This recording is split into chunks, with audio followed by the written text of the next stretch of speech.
네, 안녕하세요. 저는 박세희라고 하고요.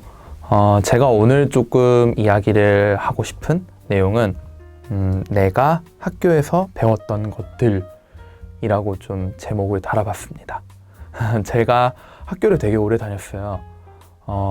잠깐 들어가면서 제 소개를 하면서 제가 얼마 동안 학교를 다녔는지를 좀 잠깐 좀 말씀을 좀 드리고 싶은데, 저는 2013년에 경희사이버대학교 문화예술경영학과에 처음 입학을 했었고요. 그래서 4년 동안 학교를 다니고 2017년에 이제 저희 학부에 이제 문화예술경영 전공에도 대학원 과정이 있어요. 그래서 거기서 이제 석사를 밟았고요. 그리고 석사를 졸업한 이후에 지금은 박사 과정을 밟고 있습니다. 그러니까 지금 거의 횟수로 7, 8년 다니고 있는데, 왜 초중고 한 12년 다니잖아요, 사람이. 이제 거기에 대학 이후에 한 8년 됐으니까 제가 거의 한 20년 동안을 학교를 다니는 셈이 된 건데, 그러면 거의 제 인생의 거의 한 7, 80%는 제가 좀 학교를 다닌 거거든요.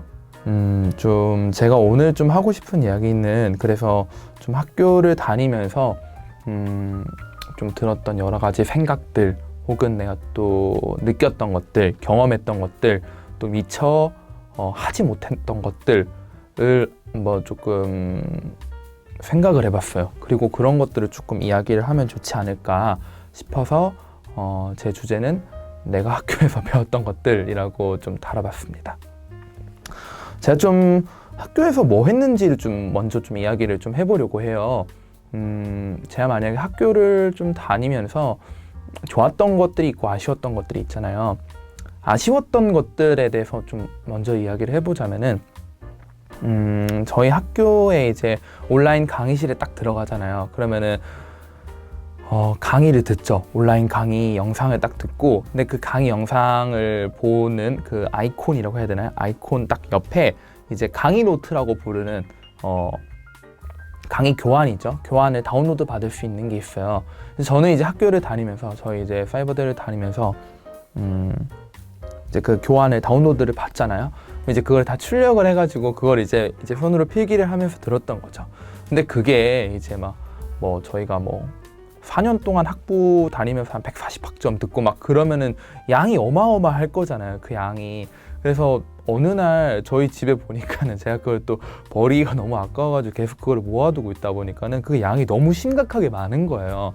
그래서 이걸 어떻게 하지? 처치곤란이고, 그래서 어떻게 하지 하다가 결국 좀 얼마 전에 버렸어요. 그냥 정말 필요한 거 몇 개만 냅두고 다 버렸는데, 버리고 나니까는 너무 아깝더라고요. 그래서 제가 좀 만약에 좀 학교를 좀 다시 다닐 수 있다면 이거를 좀 출력만 하는데 그냥 급급하지 말고, 그 이제 다운로드를 받았잖아요. 그럼 그 다운로드된 파일을 그냥 가지고 있으면 차라리 종이로 된 거를 좀 버리더라도 좀 덜 아까웠을 텐데, 제가 그걸 하필 PDF 파일을 다 버려가지고 이제 저한테 뭔가 학부에서 어떤 배웠던 것들을 기억할 수 있는 거는 뭔가 이 뇌 안에 있는 것밖에 없는 거예요. 그래서 막 이제 되게 좀 뭐라고 해야 될까요? 약간 기초적인 지식들을 약간 끄집어내려면은 약간 한참을 머리를 싸매고 고민을 해야 겨우 끄집어내는데, 어쨌든 제가 여기서 하고 싶은 얘기는 뭐냐면, 제가 다시 한번 학부생 생활을 다시 할 수 있다면은 절대 꼭 함부로 버리지 말고 꼭 PDF 파일을 좀 미리 보관을 좀 잘 했더라면 좋지 않았을까 하는 게, 제가 좀 오늘 이야기를 좀 뭘 할까 준비를 하면서 가장 먼저 좀 들었던 생각입니다. 좀 자랑스러웠던 이야기를 좀 해보려고 해요, 지금부터는. 자랑스럽고 보람찼던 순간들. 제가 4년 정도 이제 학부 다니고 막 2년 반 석사 다니면서 어쩌다 보니까 계속 학생회를 하게 됐어요. 그래서 학생회를 하면서 좀 가장 좋았던 거는, 일단은 좋은 동료를 만날 수 있었던 거인 것 같습니다.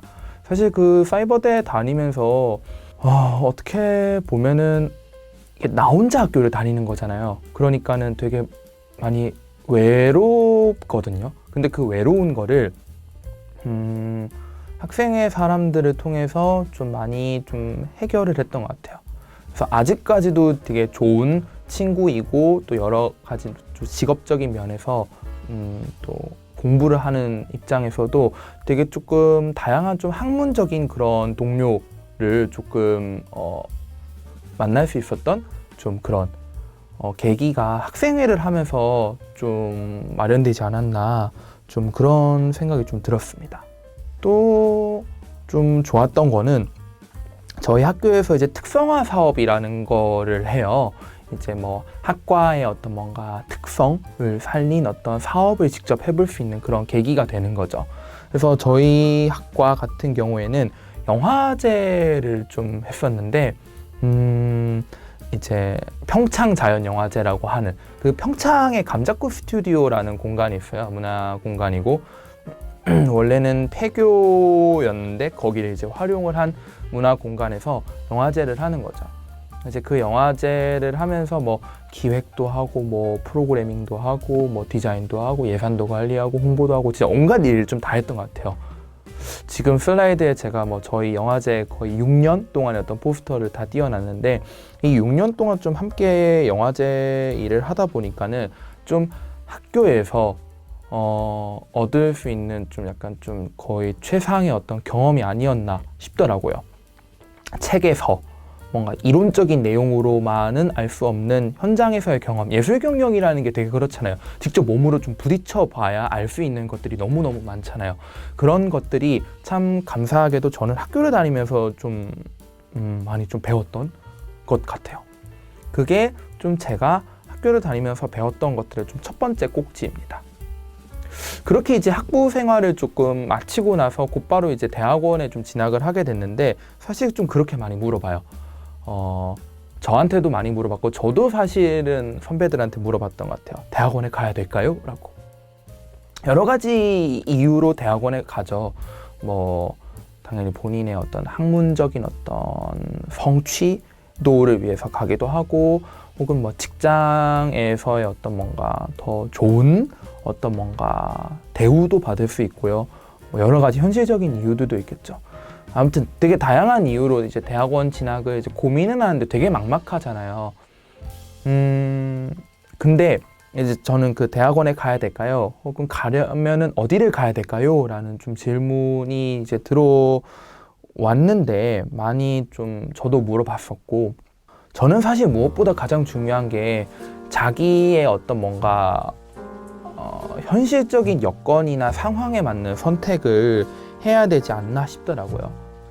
대학원에도 되게 종류가 되게 다양하거든요. 그러니까 일반 대학원도 있고 특수대학원도 있고 전문대학원도 있는데, 이게 뭐 나뉜다고 해서 어디가 뭐 좋고 나쁘고 그런 문제가 아니고, 정말 현실적인 거, 내가 정말 대학원에 가는 이유가 더 전문적인 어떤 뭔가 학술적인 그런 역량을 기르기 위해서, 정말 고도의 어떤 학문적인 지식을 쌓기 위해서 간다. 혹은 내가 이제 또 낮에 집중을 해서 공부를 할 수 있다. 이런 분들은 당연히 일반 대학원에 가는 게 맞죠. 근데 만약에 내가 또 직장에 다니고 있고 여러 가지 병행을 하고 있고 그러면서 시간을 쪼개면서 공부를 해야 되는데 그래도 공부는 하고 싶다. 혹은 내가 또 이 직업 분야에 대한 조금 지식을 더 알고 싶다. 그런 분들은 전문대학원이나 특수대학원에 가는 게 맞죠. 저희 이제 전공에 설치된 대학원 같은 경우에는 이제 특수대학원인데, 근데 저는 이제 저희 대학원에서도 되게 많은 것들을 좀 배웠어요. 그러면서 그런 배운 것들이 되게 제가 좀 공부를 좀 지속할 수 있는 어떤 힘, 원동력, 어떤 지구력들을 되게 많이 조금 길러준 곳이 저희 학교였거든요. 근데 제가 거기서 좀 뭘 배웠냐라고 한다면은, 이제 학교에서 배웠던 것들의 어떤 마지막 꼭지가 될 텐데, 어떤 제 자신이 좀 처한 어떤 시간적이고 공간적인 어떤 좌표를 생각하고 내가 어디에 있고 내가 어디로 가야 되는가를 조금 그릴 수 있고 상상할 수 있는 힘을 좀 배웠던 것 같아요. 예술 경영이라고 하는 어떤 분야의 어떤 몇 가지 어떤 핵심 아이디어라고 해야 될까요? 예술 경영에서 예술 경영하면 뭐 배워요? 라는 어떤 질문들을 되게 많이 좀 받았는데, 몇 가지가 있죠. 먼저 첫 번째로 예술 경영은 일단은 일반적인 어떤 경영 모델이라고 해야 될까요? 그러니까 흔히들 왜 사람들이 하는 생각 중에 하나가, 예술가는 좀 약간 좀 이런 경영이나 어떤 돈이나 그런 것들에 대해서 좀 지식이라고 해야 될까요? 어떤 대처 방법이라고 해야 될까요? 그런 것들이 좀 부족할 거야. 실제로도 그랬죠. 60년대, 70년대에는 예술경영이라는 학문이 처음 등장한 게 이제 60년대 때인데, 그때 이제 예술가들에게 어떤 뭔가 공적 기금을 이제 주어야 되는데 그 이유가 필요하잖아요. 이제 그때 이제 처음에 이제 예술경영이라는 어떤 학문을 세웠던 이제 뭐 보몰과 보웬이라는 어떤 사람들의 연구가 있는데, 그 사람들이 했던 연구의 내용이 이런 거예요. 오케스트라 같은 그런 예술 단체, 예술 작품을 만드는 사람들은 일반적인 어떤 뭔가 경영 방식이랑은 또 다른 어떤 특수한 성질을 갖고 있다. 그러니까는 예술에 맞는 어떤 뭔가 경영 모델이 필요하다라고 처음에 주장을 했던 게 예술 경영이라는 어떤 학제의 처음 시작이었거든요. 근데 또 시간이 흐르다 보니까는 예술 경영의 또 다른 관심사는 예술 작품을 어떻게 생산할 수 있을 것인가라는 어떤 뭔가 되게 테크니컬한 관심들, 예를 들면 공연 예술 기획이라든가 시각 예술 기획의 어떤 뭔가 전문적인 방식들에 대한 고민들도 예술 경영의 한 축이고요.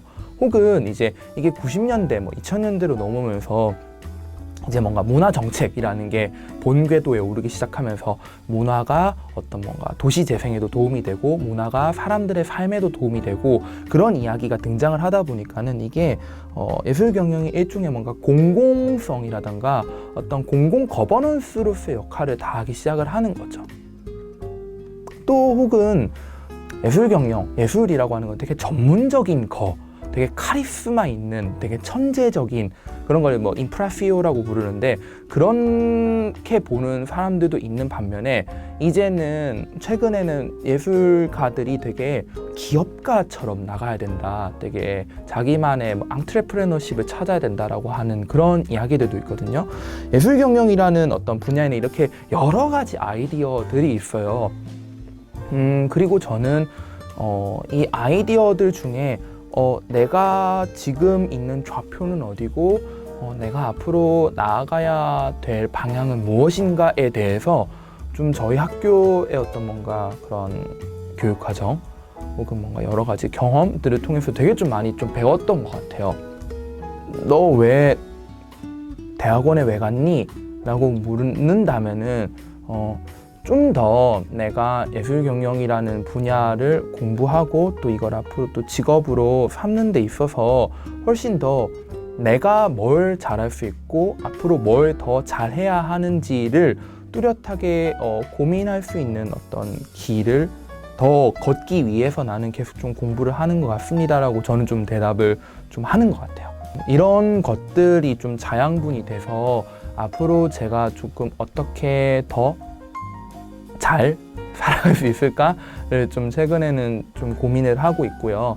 좀 그 고민을 바탕으로 공부도 하고 연구도 하고 또 다양한 재미난 일을 좀 꾸미면서 살고 있습니다. 그런 고민들을 조금 함께 할 수 있었으면 좋겠다. 저희 학교에 이제 들어오셔서 뭐 이런 예술 경영이라고 하는 어떤 학문 공동체에서 여러분들이 이제 몸을 담으신다면은 훨씬 더 여러분들도 재미나게 어떤 뭔가 인생을 어떤 살아가는 하나의 방식을 좀 마련을 해보실 수 있지 않을까라는 게 좀 제가 오늘 여러분들께 좀 말씀드리고 싶은 내용이지 않을까 싶습니다. 네, 저의 이야기는 이 정도로 마치도록 하겠고요. 그래서 재미난 어떤 뭔가 아이디어나 혹은 뭔가 함께 해보고 싶은 것들이 있다라고 하시면은 또 저에게 또 연락을 주시면은 또 함께 고민해보고 또 활동을 함께 할 수 있었으면 좋겠습니다. 네, 저는 이상으로 마치도록 하겠습니다. 감사합니다.